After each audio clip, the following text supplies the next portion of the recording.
ये चीज काफी ज्यादा बाद में जाके रियलाइज हुई कि एफर्मेशन बोलना सिर्फ और सिर्फ कॉन्शियसनेस का गेम नहीं है, बल्कि पूरे नर्वस सिस्टम का गेम है।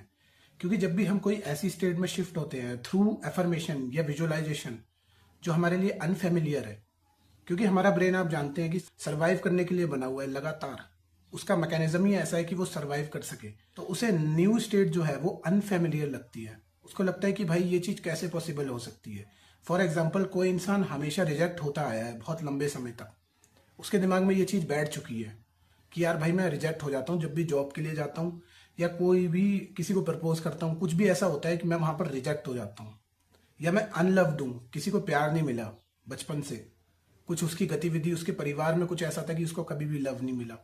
तो अब क्या होगा कि अचानक से जो रिजेक्शन वाला बंदा था उसको अचानक से जॉब मिल जाए बहुत अच्छी, जो अनलव्ड बंदा था उसको कोई बहुत ज्यादा लव करने वाला मिल जाए, तो वो उसके लिए ना एक थ्रेट की तरह होगा, ना कि बहुत अच्छी बात होगी। हालांकि सिचुएशन पॉजिटिव है, लेकिन वो उसको एज अ थ्रेट देखेगा। अब एज अ थ्रेट क्यों देखेगा? क्योंकि उसके लिए वो स्टेट अनफेमिलियर है, उसे लगता है कि ये चीज पॉसिबल नहीं है, कुछ ना कुछ इसमें घपला है। उसका दिमाग ये बोलेगा भाई इससे हट। तो यही अफर्मेशन में होता है। जब भी आप अफर्मेशन बोलने के लिए जाते हो, आपका दिमाग जो है ना वो एक तरीके से ना अलर्ट मोड में चला जाता है, फाइट और फ्लाइट मोड में चला जाता है।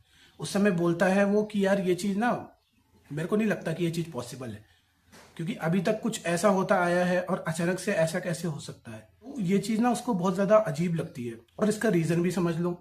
इसका सबसे बड़ा रीजन ये भी रहता है कि हम अफर्म करते हैं चीजें, उन्हें हम नेचुरल नहीं मानते, या वो हमारे लिए बहुत ही ऊपर लेवल पर होता है। अब जैसे कि मान लो एग्जाम्पल के लिए कोई बंदा ना यूट्यूबर बनना चाहता है, तो उसको ना कैमरे के आगे शुरू में बोलना तक नहीं आता है स्टार्टिंग में, तो वो अपने आप को कैसे उसी फील्ड में, जैसे कि मान लो मैं मैनिफेस्टेशन की वीडियोस बनाता हूँ, अब मेरी ही फील्ड में कोई दूसरा बंदा हो जो 1 मिलियन पे बैठा हो, तो मैं अपने आप को उससे कैसे कंपेयर कर सकता हूँ? उसको मैं अपने आप से कैसे कंपेयर कर सकता हूँ? जो बंदा 1 मिलियन पे ऑलरेडी बैठा हुआ है उसका लेवल कहाँ पर होगा और मेरा लेवल कहाँ पर होगा? तो आप अगर 10,000 रुपए को कमाना भी नेचुरल मानते हो, आपके लिए वो आप उस लेवल पर हो, लेकिन आप अचानक से 1 लाख रुपए की सोच लेके बैठ जाओ और 1 लाख रुपए मैनिफेस्ट करने के लिए निकल जाओ, तो वो चीज पॉसिबल नहीं है, क्योंकि आपका दिमाग उसको नहीं नेचुरल मानता है। चाहे आप कितना भी ये बात बोलो, चाहे आप 1000 बार एफर्मेशन बोलो, दिन में कुछ भी नहीं होने वाला है वहां पर, क्योंकि आपका दिमाग अंदर से अनकॉन्शियसली उस चीज को एक थ्रेट की तरह देख रहा है। तो अब इस बॉर्डर को कैसे तोड़ना है? आपको कैसे तोड़ना है इस चीज को? इसका सबसे बड़ा जो है वो इलाज यही है कि आप अपनी एफर्मेशंस को इस तरीके से ब्रेक डाउन कर लो, यानी कि छोटे पार्ट्स में ब्रेक डाउन कर लो। आप अगर 1 लाख रुपए भी मैनिफेस्ट करना चाहते हो, तो आप 10,000 रुपए से स्टार्ट कर सकते हो, या 10,000 भी नहीं, मान लो आप पैसे अभी नहीं कमाते हो, अभी आप स्टार्ट कर रहे हो, तो आप इस तरीके की एफर्मेशंस को डिजाइन कर सकते हो जो आपको नेचुरल साउंड करे, आपके दिमाग को नेचुरल साउंड करे, जिन्हें बोलने के बाद आपके दिमाग में डाउट ना आए कि भाई ये क्या बोल रहा हूं मैं, ये चीज तो बिल्कुल भी अनफेमिलियर है। ऐसा ना हो आपके माइंड के साथ में, आपको वो चीज बिल्कुल ही नेचुरल लगे। जैसे पैसा मेरे पास बहुत ज्यादा एफर्टलेसली आ रहा है, या पैसा कमाना मेरे लिए बहुत ही आसान बात है। इस तरीके की जो एफर्मेशंस रहती हैं जो आपको बिल्कुल फेमिलियर साउंड करे, जो आपके लिए मनी को पॉजिटिव कर दे, मतलब एक तरीके से देखने का नजरिया पॉजिटिव कर दे। जैसे बचपन से हमारे साथ कई बार ऐसा होता है कि हम सुनते आए हैं कि पैसा कमाना बहुत मुश्किल है, पैसा बुराई की जड़ है, पैसा जो है वो आसानी से नहीं आता। तो ये चीजें ना होती तो सही है एक पॉइंट तक, कि पैसा ऐसी हवा में नहीं आ जाता, आपको कुछ ना कुछ वैल्यू प्रोवाइड करनी पड़ती है, लेकिन उसको हमारा दिमाग जो है वो गलत ले लेता है। वो उसको इतना ज्यादा नेगेटिवली ले लेता है कि भाई पॉसिबल है ही नहीं। और फिर हम उन्हीं चीजों पे देखते हैं कि उस व्यक्ति के साथ ऐसा हो गया, उस व्यक्ति की अलग स्टोरी है, उसको देख के हम अपने आप को कंपेयर कर लेते हैं, हम अपनी जर्नी को कंपेयर कर लेते हैं दूसरों को देखकर। सबकी जर्नी अलग होती है। कोई बंदा 8-9 घंटे काम करके भी कोई 12-15 घंटे काम करने वाले से ज्यादा कमा रहा होता है, आपने देखा होगा। कोई बंदा उससे भी कम काम करके उन दोनों से ज्यादा कमा रहा होता है।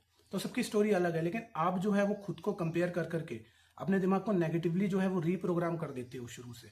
फिर आप चाहे कोई विजुअलाइजेशन करते हो या कोई एफर्मेशन करते हो, वो आपको झूठ लगती है। तभी ऐसा होता है कि जब भी आप विजुअलाइज करते हो उसके बाद आपको डाउट आता है। इसका रीजन यही है, वो डाउट इसी वजह से आता है क्योंकि आपका दिमाग आपको बोल रहा है कि जो तू चीजें बोल रहा है वो पॉसिबल नहीं है, वो चीज तेरे लिए नेचुरल नहीं है, तेरे बस की बात नहीं है। ये दिमाग बोल रहा है क्योंकि उसको तुमने बार बार ये चीज बताई है। इस कारण ये प्रॉब्लम आती है। कोई भी चीज अनफेमिलियर अगर होती है हमारे सर्वाइवल मैकेनिज्म वाले ब्रेन के लिए, तो वहां पर वो बाधा डालता ही है, वो परेशान वहां पर करता ही है। इसीलिए इसका इलाज यही है कि आप ना अपनी मैनिफेस्टेशन को छोटे छोटे पार्ट्स में डिवाइड कर लो। जैसे कि मान लो अगर आप सीधे मान लो उस पहाड़ को देखोगे जहां तक आपको पहुंचना है, तो डर लगेगा ही लगेगा। और हम लाइफ में यही करते हैं, हम बड़े स्टेप्स जो हैं, पहली बात तो उनको लेने का सोचते हैं जो हमारे लिए पॉसिबल नहीं होते, और उससे पहले हम उस पहाड़ को देख लेते हैं जहां पर हमें पहुंचना होता है। हम पहले ये नहीं देखते कि हमारा लेवल कहाँ है, हम कहाँ से शुरू कर सकते हैं, ये चीज हम नहीं देखते हैं। हम देखते हैं कि डायरेक्ट उस पहाड़ पर कैसे पहुंचा जाए, कौन सा शॉर्टकट है, कौन सी ऐसी टेक्निक है। कोई शॉर्टकट नहीं है इस चीज का, कोई भी एक भी शॉर्टकट नहीं है जो तुम्हें डायरेक्ट 1 लाख पे पहुंचा दे। अगर तुम उसको नेचुरल नहीं मानते हो तो तुम्हें सबसे पहले ब्रेक डाउन करना है छोटे पार्ट्स में अपनी मैनिफेस्टेशन को। तुम्हें ना सबसे पहले उस चीज को फैमिलियर बनाना है अपने ब्रेन के लिए। तुम्हें डायरेक्ट ये नहीं सोचना है कि मैं 1 लाख रुपए डायरेक्ट मैनिफेस्ट कर लूंगा, नहीं हो पाएगा ये चीज। ये साइंस बिल्कुल भी नहीं बैठ रही है यहाँ पर, ऐसा पॉसिबल नहीं है। लेकिन काफी लोग जो है वो बड़े बड़े वादे कर देते हैं यूट्यूब पर कि भाई ऐसा पॉसिबल है, हो सकता है, मैं करवा दूंगा, ये करवा दूंगा। ऐसा नहीं होता है बिल्कुल भी। तुम्हें सबसे पहले छोटे छोटे पार्ट्स में अपनी मैनिफेस्टेशन को डिवाइड करना है। जितना तुम्हें नेचुरल लग रहा है तुम उतना मैनिफेस्ट करने की कोशिश करो स्टार्टिंग में। धीरे धीरे करके तुम्हारा जो ब्रेन है वो खुलता जाएगा, धीरे धीरे करके फैमिलियर होता जाएगा पैसे के साथ में, या कोई भी ऐसी चीज है उसके साथ में जो पहले अनफेमिलियर लगती है। तो ये छोटे स्टेप से ही शुरू होता है हर एक चीज, हर एक फील्ड लाइफ में। और यही चीज जो है वो एफर्मेशन मैनिफेस्टेशन में भी अप्लाई होता है। ये मेरा पर्सनल एक्सपीरियंस है और काफी लोगों का एक्सपीरियंस है, क्योंकि जब डायरेक्ट बड़ी चीज को मैनिफेस्ट करने के लिए हम निकलते हैं तो ये प्रॉब्लम सबसे ज्यादा आती है कि नेगेटिव थॉट्स आ रहे हैं, चीज अननेचुरल लग रही है। और सबसे बड़ा नुकसान मैं तुम्हें बताऊं क्या है, तुम विजुअलाइज करने के लिए जाते हो ना जिस टाइम पर, और तुम्हें नेगेटिव थॉट्स आ गए उस टाइम, तो उनकी फीलिंग जो है, जैसे नेविल ने बोला है फीलिंग इज द सीक्रेट, तो वो फीलिंग जो है वो ज्यादा डोमिनेंट हो जाती है तुम्हारी विश फुलफिलमेंट की फीलिंग से। इससे क्या होता है कि उल्टा दूर जाती है तुम्हारी मैनिफेस्टेशन। ऐसा नहीं होगा कि तुम इस चीज को इग्नोर करते चले जाओ तुम्हारी मैनिफेस्टेशन पूरी हो जाएगी, ऐसा नहीं होगा बिल्कुल भी। तुम्हें सबसे पहले फैमिलियर बनाना है उस चीज को जो तुम मैनिफेस्ट करना चाहते हो। तुम्हें छोटे छोटे कदम देखने हैं अपने कि पहला कदम मैं कहाँ रख सकता हूँ, पहली चीज मैं क्या मैनिफेस्ट कर सकता हूँ इस पहाड़ को तोड़ने से पहले। तुम्हें ये चीज सबसे पहले समझनी है। तो अगर वीडियो पसंद आई हो तो लाइक शेयर सब्सक्राइब जरूर करना, कमेंट सेक्शन में अपने ओपिनियन जरूर देना। मैं मिलता हूं तुम्हें अगली वीडियो में, तब तक के लिए